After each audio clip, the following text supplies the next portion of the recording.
So I remember a truck accident case that we resolved about a year ago.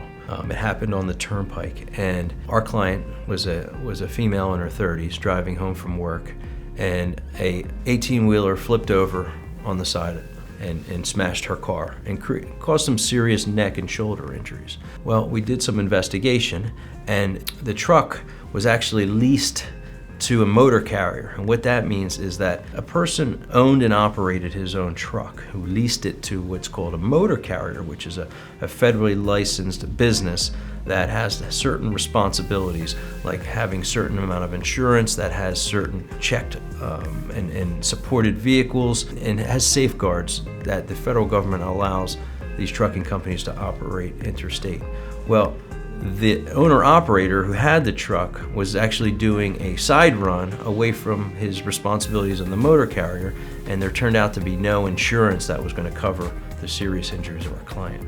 So we had to fight for 2 years in litigation. Many motions filed against us, but we continued to fight and continued to fight, and we were able to prove enough to have the motor carrier's insurance say, hey, we don't want to take this case to trial.